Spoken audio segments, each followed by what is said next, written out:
Silvio, pode falar, Silvio. Começando com Mauro Naves. Mauro, a Arrascaeta está brilhando porque o futebol dele está brilhando mesmo, acima dos demais, porque ele cresceu, ou o Everton Ribeiro caiu e ele está tendo que resolver ali na meiuca pelos dois? Talvez as duas coisas, né? Ele é bom de bola, a gente já discutiu ele individualmente aqui, né, com aquela história, é craque, não é craque, tem mercado na Europa, não tem, enfim. Mas ele é muito bom, né? Ele é muito bom e está num ótimo momento. E acaba aparecendo mais, até em passes, em armação e etc., exatamente também porque não está no momento dividindo muito com o Everton Ribeiro, que não vive um grande momento. Então, eu acho que na hora que o Diego, o Gerson pegam a bola, assim, o cara olha para um, para outro e fala, vou dar ali, né? Vou dar essa no Arrascaeta, porque eu sei que ele está bem. Mas, enfim, claro, o Everton amanhã depois pode voltar a viver um grande momento e o Arrascaeta continuar vivendo esse grande momento, como eles jogaram, né? Como em 19 a gente viu, em 20 nem tanto. Teve um momento que o Everton esteve melhor, para mim o melhor do time era o Everton até.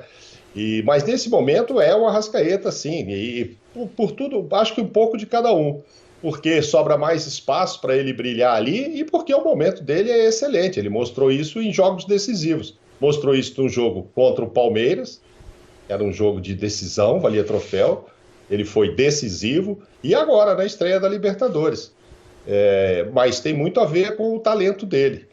Por isso que eu acho que quanto menos o empresário perturbá-lo, melhor para ele e para o Flamengo. Vamos deixar as coisas assim sem que o extracampo interfira muito para ele continuar jogando isso. Ele já deu declarações de amores aí ao Flamengo, quer passar muito tempo aí. Então deixa ele viver esse love aí, que é muito bom para ele, inclusive para a seleção do Uruguai e ótimo também para o Flamengo.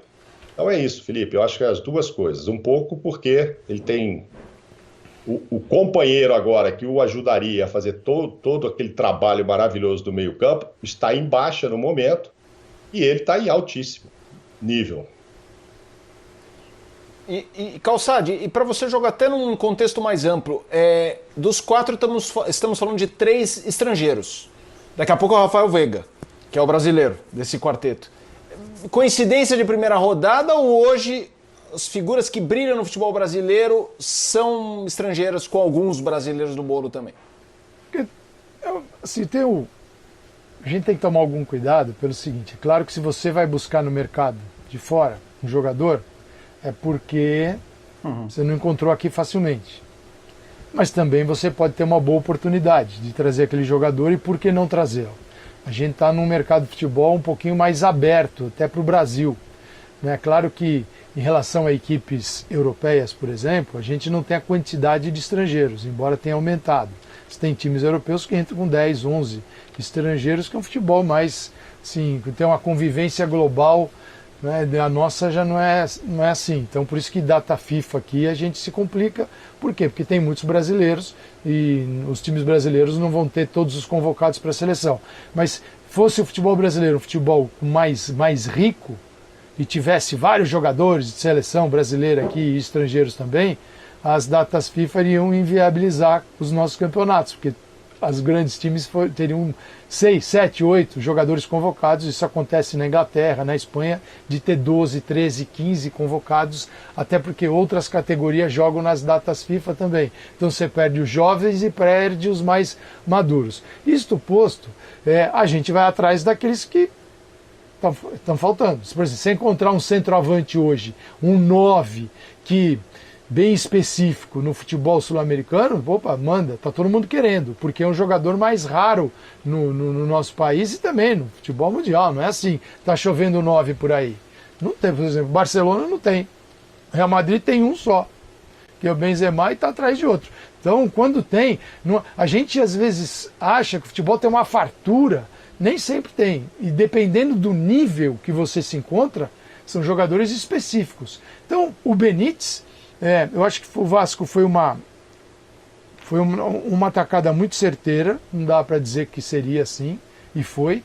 O Zé tocou num ponto que faz a gente refletir, que é o ambiente que ele se encontra hoje e o ambiente que ele se encontrava no Vasco. A situação do Vasco contra o rebaixamento, e você é meia, e a situação de o São Paulo que ele eu tenho que dizer que o São Paulo pode disputar o título da Libertadores. Pode desenvolver equipe e disputar o título da Libertadores. Então, o Benítez saiu de uma luta para não cair para uma possibilidade de estar numa equipe que vai evoluir e disputar título de Libertadores. Pô, é outro contexto.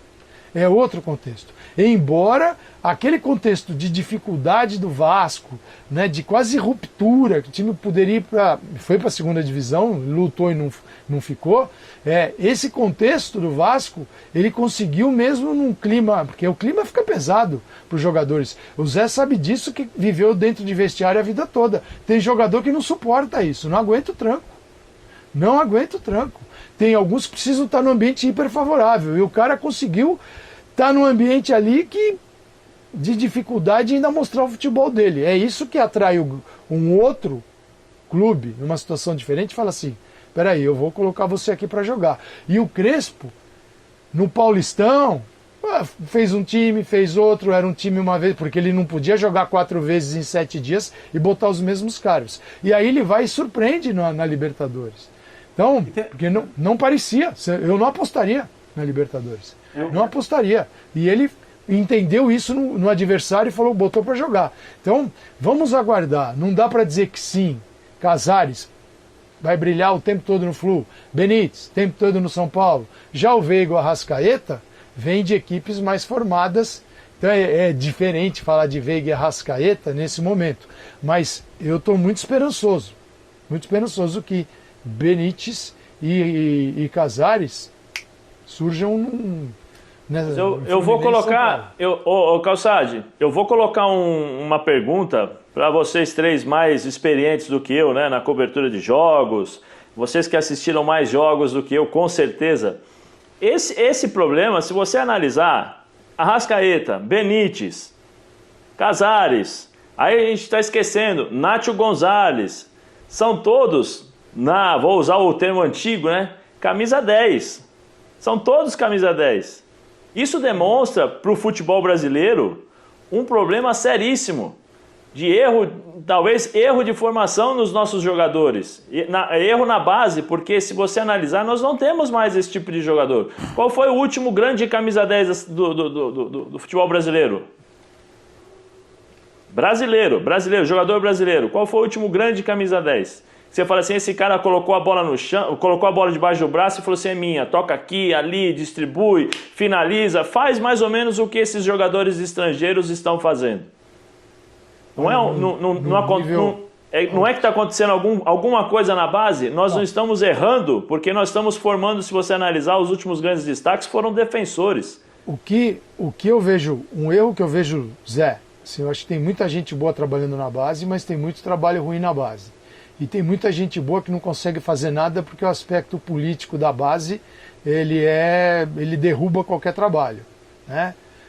Vou dar um exemplo, bem claro, para pegar 2 torcidas grandes vão ficar loucas aí. Tem a zoeira em cima do Palmeiras, que não tem copinha, não tem? Os caras adoram botar musiquinha, que não tem mundial, não tem copinha. O Corinthians tem 10 copinhas. Quem tem melhor base hoje, Zé? Quem que põe jogador no time? Quem que botou Danilo para jogar, Danilo e Patrick de Paula para jogar Libertadores agora, essa semana? E o Corinthians... Não, mas é só Danilo, Gabriel Menino e Patrick de Paula contra o River lá. Exatamente. Então... Quem poderia imaginar que o Palmeiras iria jogar com 6 meninos no meio campo contra o River? Mas Palmeiras demorou na outra... Isso. Palmeiras ficou muitos anos contratando figurão. Palmeiras a partir do ano passado. Palmeiras ficou... o Gabriel Jesus. Então, Fazia tempo que botava essa mas o Palmeiras... É que a base... Mas a base do Palmeiras, ela é um projeto de reconstrução. Esses últimos presidentes, isso começou lá com o Paulo Nobre, a base estava tão interessante quanto o futebol do Palmeiras em 2014. Não tinha ninguém. Aí o Palmeiras em 2014 olhou e falou, pô, não tem ninguém na base, não tem dinheiro, o Paulo Nobre tirou do bolso. O Palmeiras quase caiu em 2014. Aí nós estamos falando, 7 anos depois. A base não é assim, vai lá em 2 anos a base. Palmeiras trabalhou bem a base. 7 anos depois, ele tem jogador. Então, mas tem jogador E o outro fica zoando o Palmeiras e você olha para a base é um problema. Então, só para fechar o que o Zé falou, a base, jogador bom na base, talentoso, eu sei porque já ouvi isso de gente do Santos, que também produz bons jogadores. O menino aparece com talento, ele pode fazer o que quiser, mas não pode. Você quer ser um 10 clássico? Perfeito. Amigo, 10 no futebol mundial trabalha desse jeito hoje, tá? O 10 a gente fala é aquele jogador que tem o passe, que constrói. Então, você vai trabalhar assim? Vai. Então, sem a bola você joga também, ok? Porque você dá um lugar para esses moleques de na base eles viram primadonas, porque já tem um empresário enchendo o saco e ele ali achando que é Deus. Só que ele não vai jogar fora do Brasil se ele for um 10 que só joga com a bola no pé. Não vai jogar. Não vai jogar. Eu acho que... Primeiro que, assim, a gente está juntando todo mundo e dizendo que os estrangeiros são os destaques e não existe comparação do Arrascaeta com esses outros estrangeiros que a gente está citando, né? Claro que nós estamos pegando como base o desempenho nessa rodada da Libertadores e aí a comparação faz todo sentido. Você diz por ele ser muito melhor, Jean? Sim, por ser um... Não digo nem por ser muito melhor, porque é claro que se o Casares jogasse todo o jogo o máximo que ele pode jogar, a gente ia pôr o Casares num nível, né? Tem que colocar o Nacho aí também, hein, Jean? Então, Nacho Fernandes também, hein? Então, mas é que assim, nós estamos falando de um cara que é uma realidade, que é um jogador indiscutível e já faz um bom tempo, e que atua em alto nível o tempo todo, né, em quase todos os jogos e decide todos os jogos. Os outros são caras com capacidade, com qualidade técnica e com potencial para se colocarem eventualmente até no mesmo patamar do Arrascaeta, mas hoje não estão nesse patamar. Quer dizer, a discussão ela nasce hoje baseada na rodada da Libertadores. Então, primeiro eu só queria fazer essa distinção, né? Fazer essa ressalva.